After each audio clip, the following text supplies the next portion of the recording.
Hello guys, welcome back to my channel, and listen, this is a 3-year life update video. How long has it been since I've just sat down, not been sponsored, and just spoken about actual life? I want to talk about education, I want to talk about work, my new job, I want to talk about mental health, I want to talk about family life, and obviously you can see at the title of this video, getting married.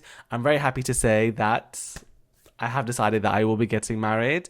I don't know when, who, where, how, but I've decided, and I think that deserves some praise. I've come a long way in the past 3 years, so 100 likes please. So have you all graduated, by the way? We've all done that. We all went to uni, we finished, we realized that, oh wow, uni life was probably the most freedom we're going to get, and now we're working corporate jobs or 9-to-5 jobs, or maybe you're self-employed and you realize, oh wow, so much tax money is being paid to student finance. Oh wow, all those loans we took out, we actually do have to pay them back. Oh wow, I'm in 50 grand of student finance debt.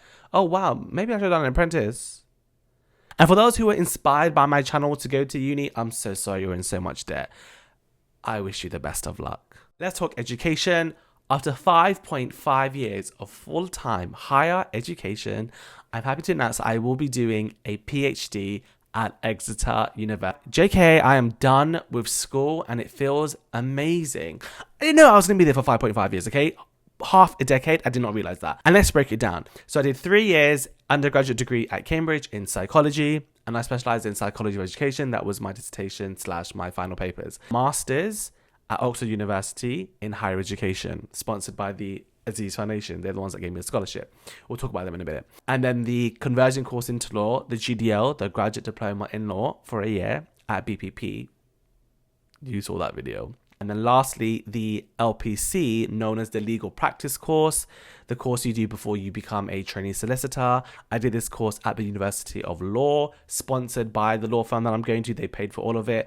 And I actually got that converted into a master's, which is great. So it means that in a couple of months, once my undergrad gets converted, I have a master's in psychology, a master's in education, and a master's in law. And I am not doing a PhD because I like earning money. Student discount was fun. It was fun. But as you can see, I'm now starting to get fine lines. This is not age appropriate to be going into more debt and getting all these 10% discounts. And I'm not going to have a stipend of £24,000. I can't do it. Also, not doing essays is one of the best feelings in the world. Of course, you never stop learning and reading, but not having to do like an academic essay, it's amazing. And in terms of grades in education, remember when I got that 2-2 at undergrad and I had to change it into a 2-1?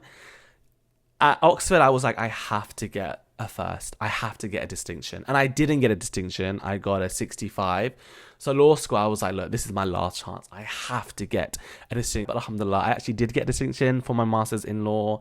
The LPC actually was one of the best experiences of my life, but we'll talk about that another day. And that's my education journey from Hackney, growing up in a low income, single mother, going to, with all due respect, one of the worst sixth forms in the country, to an Oxford and Cambridge degree, as well as law school qualification. You guys know, you've watched me from day one. You've seen me hustle. You've seen the hard work. It means a lot to me. And I just hope that with this knowledge, my kids will be grateful. But also, no pressure to my kids. They got a lot to live up to. That's just therapy in the making. I'm so sorry. But let's talk about work now. So the transition from education to work. So you guys know that I am going to be a lawyer, a future lawyer. I start my training contract later on at the end of this year. I finished my master's in October/November, and I was like, freedom. And I have a year until my training contract starts. So what do I do now? I'm finally free, and I want to spend the next months just walking around and singing songs, creating content and tutoring and, you know, living my passions. It took me a week to realize I hate this. I'm so used to studying. I also have ADHD, right? So I'm used to putting a lot of things on my plate and doing too many things and then not finishing them. But I'm used to doing a lot. And so when school finished, I experienced, and sociology undergraduates and A-level students will know this, I experienced anomie. The Durkheimian concept of normlessness. I was like, what am I doing? And you know me, I'm dramatic, okay? So obviously when I experience normlessness, I'm depressed. And I'm there to my friends like, what is my purpose in life? What am I doing? However, I will say I did find my love for Zumba during that time. So, and I think I'm going to be a Zumba instructor. Can you guys not see me as a Zumba instructor? I think there's space in the corporate legal sector for me to be a Zumba instructor. Come on, ladies. £1 fish. Then I found the best job in the world. So I am that's so dramatic. So I currently work for the Aziz Foundation. For those who don't know Aziz Foundation, it is a family charity set up in 2015. They have awarded over 500 plus scholarships for British Muslims applying for master courses at a range of universities. That's an investment of £7 million, making them one of the biggest postgraduate financial providers in the UK. And now we're doing internships. So I am the communications manager of the foundation. I was a scholar. They sent me to Oxford in 2020. I was an intern. I did a human rights internship with them, which they funded. And now I work for them as an employee. And I've worked with them since January, but obviously I didn't want to announce anything until I passed my probation, which I have. And I have loved every single day but one. But that one day I was fasting and I missed sahur, the breakfast you have in the mornings. I was really hungry at the same time. I had my interview on a Monday at 11. I left the interview at 12. I then got a call on my phone 1 hour later telling me that I got the job, and then I started the next day. It's been phenomenal. The big project that I've been on is the End Islamophobia campaign that we did. I'll feature links here. Amazing to know that there are jobs out there that you can truly love, like will form a part of your identity, utilize all of your knowledge and skills, and that you believe in, and also that are diverse. It's nice to work in a diverse team. I honestly thought you just always would have to deal with microaggressions.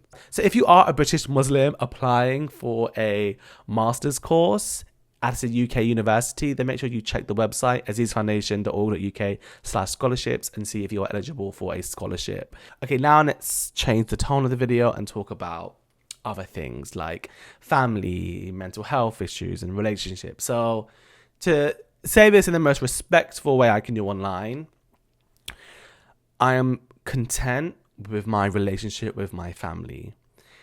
It's not functional, you guys know this, and this whole Ramadan I've not seen my family, but I am also very content and happy with my chosen family. And to give an example of what I mean, unlike my graduation at Cambridge, which I invited my family to, because that was the first time I invited my family to Cambridge, and to see like toxic dynamics from Hackney, from home, come into my safe space. Unlike that graduation, I invited my chosen family to my Oxford graduation, and it was one of the best days of my life. And this Ramadan, I spent a lot of iftars with my chosen family, and it's just been amazing. They are the ones who I go to ask for advice, to give life updates.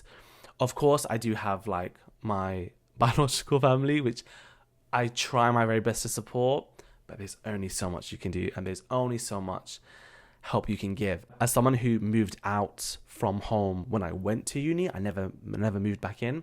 As someone who left and has created those boundaries and has gone to therapy, and time again I've like tried to minimize those boundaries and allow my family back into my life, there's always been a problem. Always. Like always. And my friends always tell me, don't rely on them, be careful.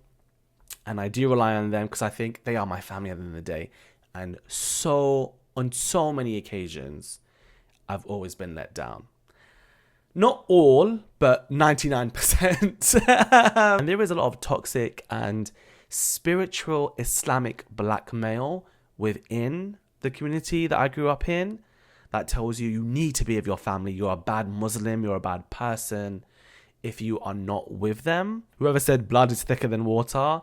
Of course, having family ties is so important, especially if you're trying to get financial freedom. But if that's my downfall, if that's my continuous struggle, then I'm absolutely fine with that, because my mental health is all I have. I love myself too much. I love and respect myself way too much. I'm getting closer to my religion through having these boundaries. I've learned to love from afar, and I'm very content and I'm very stable in my life right now and very happy. And that is how I am healing my inner child. And that's what I've been doing since I finished school. Whether it's things like cooking for friends, and whether it's buying things that I couldn't afford when I was younger, or whether it's like cleaning the house and deep cleaning and make sure the house is organized and making sure the trash is in a bin and making sure you actually have a bin that you can put the bin liner in and not using a bag and hanging that on one of the cupboard drawers as a bin. Does anybody know what I'm talking about there? I just feel like I'm healing my inner child and I just love it. I love this. Guys, I'm telling you, once you finish uni and you get a stable job, life gets really fun. If my job is even stable, I could be getting fired tomorrow. Who knows with this cost of living crisis, cost of living. In terms of my next video, I don't know. I don't know what I'm doing with social media. I know that I need to upskill myself to keep up with this new wave of content creators. I know I need to put more energy. I need to put more time into it. But can I afford to do that? Do I want to put that energy into it when I feel like I'm very content with everything else offline? I don't know. I would love to do more cooking videos on TikTok and Instagram. I think that is where I want to go now. I still want to create. I still want to do some content creating. Give me ideas. Tell me what you want to see in the comments. And if someone told me 5.5 years ago what my life would be like after uni and it would be like this, I would probably think, oh, I'm not a millionaire by now because I generally thought going to Cambridge would make me a millionaire. But I am very happy and I'm very content. It's been absolutely lovely to catch up with everyone, and I sincerely wish you just the best of luck with whatever you're going through, and just lots of love. Bye, guys.